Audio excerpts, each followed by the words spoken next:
اللہ تعالیٰ نے سورہ توبہ میں بھی ذکر کیا ہے کہ حنین کے موقع پر جب تم نے اس طرح کے جملے بول دیے کہ آج تو ہم غالب آئیں گے، تو پھر تمہیں جگہ نہیں ملی، پیٹ پھیر کے بھاگے۔ اور پھر اللہ تعالیٰ نے اپنے نبی علیہ السلام کا معجزہ ظاہر کیا جو بخاری مسلم میں آتا ہے۔ نبی علیہ السلام نے زمین سے ایک کنکروں کی مٹھی بھری اور رجز پڑھتے ہوئے اپنے گدھے کے اوپر سوار ہوئے، اور صرف 80 بندے حضور کے ساتھ رہ گئے تھے، کیونکہ وہ اتنے تیر انداز تھے سامنے لوگ کہ وہ ان کے تیروں کا کوئی مقابلہ نہیں کر سکتا تھا۔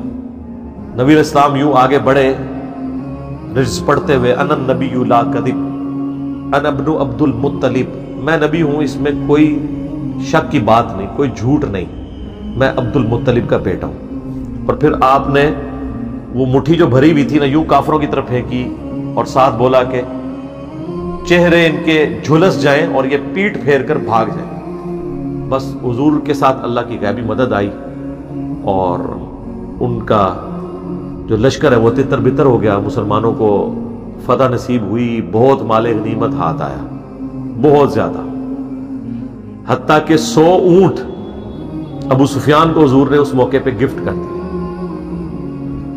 یعنی وہ لوگ جو اسلام کے دشمن تھے اور وہ فتح مکہ پہ طلقاء تھے، کلمہ پڑھ کے مسلمان ہوئے، ان کی دل جوئی کے لیے حضور نے 100 اونٹ ایک بندے کو، آپ امیجن کریں۔ صفوان جس نے حضور کے قتل کے لیے ایک بندہ ہائر کر کے بھیجا تھا، وہ عمر سیریز میں انہوں نے یہ ساری چیزیں فلمائی ہیں، اور حضور کو اللہ نے پہلے ہی بتا دیا۔ نبی علیہ السلام نے کہا وہ آ رہے اسے اندر آنے دو۔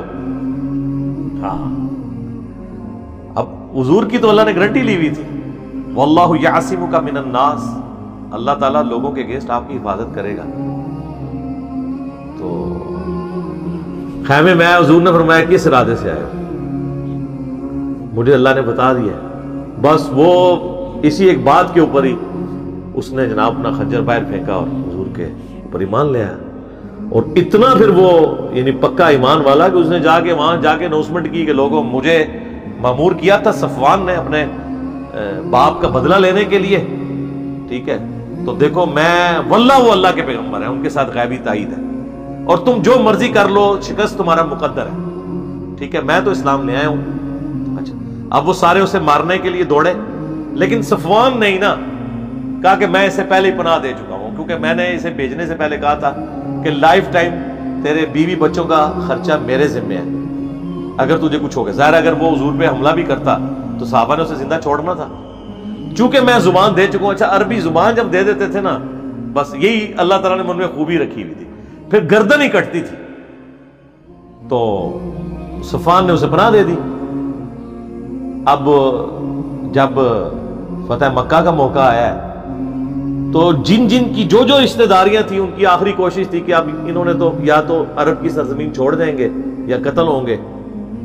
تو سب لوگ اپنے اپنے رشتہ داروں کو لا کے حضور کے سامنے پیش کر رہے تھے کہ یا رسول اللہ اس کو بھی معاف کر دیں۔ آپ معاف کرتے جا رہے ہیں سب کو۔ سہیل ابن عمرو کو معاف کر دیا، جس نے وہ حدیبیہ کا وہ معاہدہ، ابو جندل کا جو والد تھا، اسے بھی معاف کر دیا۔ تو صفوان جو ہے اس وقت مکہ چھوڑ کے نکل رہا تھا، بلکہ وہ تو جدے کی بندرگاہ پہ پہنچا ہوا تھا، سمندر کی، یعنی وہ اس چیز کو اویل کر رہا تھا کہ ٹھیک ہے میں عرب کی سرزمین چھوڑ کے چلا جاتا ہوں۔ تو وہ صحابی پیچھے پہنچ گئے، انہوں نے کہا کہ اپنے آپ کو ہلاکت میں مت ڈالو، واللہ یہ اللہ کے پیغمبر ہے، اور اگر اللہ نے ان کو غلبہ دیا تو یہ تمہاری جیت ہوگی، قریش کے لوگوں تم تو اپنے آپ کو ہلاکت میں نہ ڈالو، سب سے پہلے تم اسلام کے دشمن بنے، اب کم از کم آخر میں تم تو اسلام قبول کرو، اس کی جیت تمہاری جیت ہے۔ اچھا، وہ کہنے لگا نہیں تم مجھے اپنے ساتھی کے حوالے کر کے قتل کرواؤ گے، یعنی نبی علیہ السلام کو صاحبکم وہ کہتے تھے۔ تو آپ وہ دیکھیں عرب کے لوگ کتنی ان کو یعنی اس چیز کا احسان کا بدلہ کیسا اتارتے تھے۔ انہوں نے جناب اپنے بورے میں سے حضور کی پگڑی نکالی، امامہ، اور انہوں نے کہا صفوان اس امامے کو پہچانتے ہو؟ یہ وہ امامہ ہے جو نبی علیہ السلام نے فتح مکہ کے دن پہنا ہوا تھا، اور یہ مجھے حضور نے گارنٹی دے کے بھیجا ہے یعنی یہ گارنٹی تھی کہ نبی علیہ السلام تمہیں قتل نہیں کریں گے، تم اپنا آپ مجھے میرے ساتھ چلو۔ آیا کلمہ پڑھ کے مسلمان ہو گئے صحابی اکرمہ ابن ابی جہل،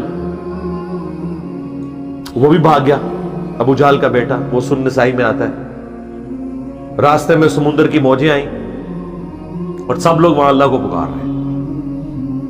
اکرمہ نے کہا کہ خشکی پہ تو تم لات منات عزا کو پکارتے ہو اور یہاں پر صرف اکیلے اللہ کو پکار رہے ہو۔ انہوں نے کہا یہاں کوئی بت کام نہیں آتا، اللہ ہی کام آتا ہے۔ اللہ کو تو وہ مانتے تھے لیکن اللہ کے ساتھ چھوٹے دیوتاؤں کو مانتے تھے۔ تو اکرمہ کو یہ بات اتنی کلک کی، انہوں نے کہا کہ یا اللہ آج اگر تو مجھے بچا لینا تو میں تجھ سے وعدہ کرتا ہوں تیرے نبی کے ہاتھوں میں ہاتھ دے کے اسلام قبول کر لوں گا۔ وہی ہوا، اللہ نے نجات دے دی۔ یہ اللہ کی رحمت ہے۔ کہاں مکی قرآن میں 13 سال کی دھمکیاں،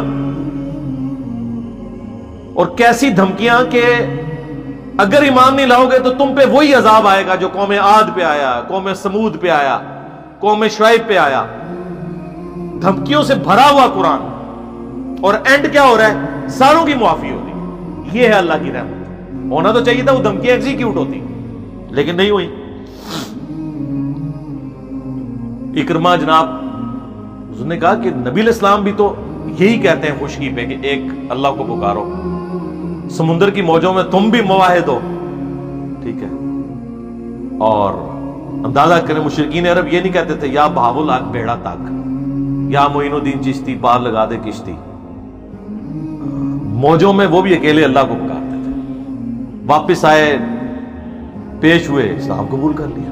حالانکہ اکرمہ ان چند لوگوں میں سے تھے جنہوں نے فتح مکہ کے دن بھی لڑائی کی کوشش کی تھی اور تلوار نکال لی تھی، لیکن قسمت اچھی تھی، آگے تھے حضرت خالد بن ولید، ان کی دوستی تھی ان کے ساتھ۔ تو خالد بن ولید نے کہا کہ آج تو میری تلوار سے نہیں بچے گا، یہ ذہن میں رکھے۔ اسے ہی پتا تھا کہ خالد کی تلوار کا کوئی مقابلہ نہیں کر سکتا، تو انہوں نے کہا یا تو میرے تو سامنے نہ آ یا بھاگ جا یہاں سے، آج تو نہیں بچے گا، یا اسلام قبول کر۔ خیر وہ اللہ نے ان کی قسمت میں لکھی ہوئی تھی ہدایت، مسلمان ہو گئے اور جنگ یرموک میں وہ شہید ہوئے ہیں رومن امپائر کے خلاف لڑتے ہوئے۔ آپ دیکھ لیں، یعنی بمشکل 5 سال کا انہوں نے وقت اسلام میں گزارا ہے، 5 بھی پورے نہیں ہوں گے، 4 سال اور کچھ مہینے۔ اور باپ امت کا فرعون ہے ابو جہل، اور بیٹا اکرمہ صحابی ہے، اکرمہ بن ابی جہل رضی اللہ تعالی عنہ ہم کہتے ہیں۔ تو یہ اللہ کی طرف سے کرم نوازی ہے، کسی کو ہدایت دے دے۔